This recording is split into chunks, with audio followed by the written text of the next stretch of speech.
is Yolanda. I was diagnosed last year, the 4th of September 2015 at Grooteske Hospital. And for me, it was very, very upsetting. I just couldn't believe it. It's like I couldn't handle it. I was crying, I was shouting, and they took me to the social worker. We had a nice conversation, back to the doctor. The doctor gave me something to calm me down. For me, it was just like unbelievable because the only thing that went through my brain is dead. And to think for myself, how can I just go dead now? I've got 3 kids. It really made me sick. It really upsets me. For me, it's like destroying my whole life. And I just tell myself afterwards to be strong. And I told everyone, like my family, number one, my boss at work, all my friends at work, and my boss handled it very, very nice, and my family as well. They say I must just pray, and everybody was just praying for me. I was crying almost for 2 weeks after I was diagnosed. And then after the 2 weeks, I was just telling myself, when the doctor spoke to me for the operation, I didn't agree because I said to him, no, I don't want the operation. I don't feel it's necessary for the operation. And then it took me to make again an appointment with a social worker. And I talked again with a social worker, and she explained to me nice everything. So I went back to Grooteske and I gave the answer, yes, I'm ready for the op. The op took place the 19th of October last year at Somerset Hospital. I spent there 7 days in the hospital. The op was fine, everything was fine after the op. I was a little bit upset. It took me almost 2 weeks to look at where the breast was, where they took the breast off, because I didn't want to see it. I tell everyone at home, I told them that when I'm going to bath, I don't want no one to see it, I'm sorry. And it's my privacy, so it's going to take me very long, especially for my family and my children to look at it. And it took me like 3 or 4 months before I showed them how it really looks like. And every day when I used to wash, I was crying and praying and asking God why. But then I just tell myself I was one of the chosen ones.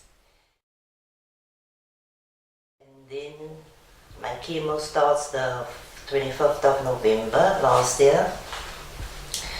I also hesitated to take the chemo, but I didn't have a choice. The chemo really made me sick. I was sick for 3 weeks. I couldn't eat normal. Everything changed. I hated when I smell food. I hated when someone make eggs. Stuff that I used to like, I didn't like anymore. I just hate everything. And I used to love raspberry cool drink, but because one of the packets in the chemo is red, I couldn't handle raspberry cool drink anymore. I didn't like red stuff anymore, like juice, anything that is red, I really hated. And the only things that I could eat was like ice cream and cool drink and hot chips. That's the only stuff I could have eaten. But then I have to eat it like exactly that moment when I feel like eating, because I didn't even feel like eating anymore. It really hurts me and it made me sick. I was in bed for 3 weeks, just and vomiting all the time. I did take my tablets, but then I just tell myself I'm not going to take tablets anymore because I think it's the tablets that makes me sick. And then I had another chemo date for the 18th of December, but I was so not scared, but I was just telling myself it's almost Christmas, and if I'm going for that chemo, I'm going to be sick again. So what I really did, I phoned Grooteske and I cancelled that date. And I told them that I'm going away. So I will be back on the 4th of January. But my main point was I wanted to enjoy my Christmas lunch. And then when I came back, I know I'm going to be sick again. And 2 weeks after that, one morning when I start to brush my hair, I just see on the brush a lot of hair is coming out, and I couldn't. And as I brush, a lot of hair just come out and come out. And I tell myself, oh, I'm gonna lose all my hair. But I wasn't prepared for it. They told me, but I really wasn't prepared for it. But after 2 weeks, I had no more hair, nothing, not one. And then I just tell myself, my sister, she talks to me, and then she bought me a lot of cancer bandanas. And it was in the summer, it was very hot, but I didn't have a choice because I was shy to walk in the street without hair. So I wear the bandanas every day, change the colors that I'm wearing, whatever, and I put it on. But when I'm inside my place, I took it off. But I didn't even want my family to see how my hair looked like, my head looked like without hair. I even hide it for my children because I don't want no one to look at it. I was at home for almost 3 months after that, and my boss, she's amazing. She understood everything, and she told me, you must come back when you feel well. If you're not well, it's fine. I understand. But then I have to go back to work because, finance, so I didn't have a choice. But every 3rd week when I went for the chemo, then I was at home for a week. And then I went back again. And every 3rd week that I went for the chemo, I had different side effects. I can remember all the side effects. Number 1 was I have to walk with 2 face cloths in my mouth because my mouth was sore. The other one was I can eat, but when I swallow it, I could scream from the shout, from the pain. I had a lot of pain in my throat. I went to the doctor, he gave me something, it took 3 days. And then the other side effect was both my legs was paining right down, I couldn't walk properly. And then the other side effects was both my arms was paining, I couldn't lift one of them. And then by the last one, both 10 toes and 10 fingers were itching. I got, how can I just say, I was mad, really mad. How can I itch? How can everything itch in my body, especially my hands, because I'm using my hands a lot. It was itching like and I was shouting. And then I had to run outside because I had to just take something just for the scratching, but it didn't help. And I went to the doctor and he gave me caramel lotion. So I had to wash it and then apply the caramel lotion, and he gave me some tablets and it helped. But the itching took almost 3 weeks, and when I can feel when I start to itching, then I'm not in a good mood.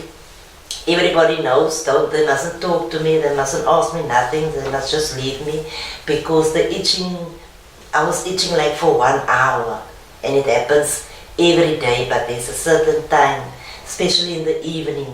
And then I know about 7 o'clock or 8 o'clock, the itching starts. And everybody just know they must just leave me like that until I'm finished itching. And then I'm back again, my mood is fine again, I can talk again. To be honest, everybody, I appreciate everything, especially my family, my sisters, they were there. They talk to me, they pray for me. My mother, she was the one who encouraged me. Don't stop the chemo, please, just try to finish it. It will get done. So finally, when it was done on the 17th of May, I will never forget, that was my last day of chemo. I was so happy. And then the doctor said to me, everything looks fine, it's my last chemo, but I have to go back. And my next appointment for the checkup was the 6th of September this year. And when I came there and the doctor checked, he couldn't believe it. He said to me, congratulations, you're cancer free. He couldn't find one gland, not one cancer gland anymore. And The hospital staff at Grootenskeer Yanni 33, they know me because whenever I went for chemo, I chat with everyone. I was very, very friendly as they were with me. But that day when the doctor told me I'm cancer free, I was glad. I was actually crying, and they hugged me and they tell me, okay, this Christmas you don't have to lie again, because I did tell them I was lying last year because I wanted to enjoy my Christmas. And then they laughed and then they said, this Christmas you can enjoy even your new year. I'm ready for anything now. I will go anywhere. I can go anywhere where I want to. I can eat everything that I feel to eat. And now I'm really good. I'm good. Very, very good. But I encourage a lot of ladies. I do have friends that contact me on WhatsApp, and I encourage them. I'm going with another lady. She's going on the 6th of October for her first chemo, so I'm going with her. And she asked me, will I really go with? I said to her, I will go with you. You don't need to worry. I will be there for you. And she really appreciated it. And I'm actually looking forward the 6th of October to go with her. I explained to her everything, the things that I went through. And I told her, please be strong, it's not a death sentence. And ask the doctor which stage you are, because I'm at stage 2. So, I mean, I can still live for how many years? I can still live. And then a lot of people telling me that it's coming back. Well, if it's coming back, it's coming back. But if it's in God's will. But until now, I'm very happy. I've got no healthy problems anymore. Whenever I go to the doctor, I do go to the doctor if I have a pain. Because the only problem that I'm left with is the arm where the op was. And the doctor explained to me, sometimes you will get that pain for a year, or sometimes you will get it forever. When I get the pain, it's a little bit heavy, it's a little bit sore, but I can handle it because I do take painkillers, and then it helps. And for me, everything is fine. I will go with each and every lady that I know who wants me to go with them. I will go to them for the chemo. I will sit there, wait until they finish. I will even help a lady with cancer if she needs my help. Maybe to just do anything or whatever she wants me to do, I will do for her.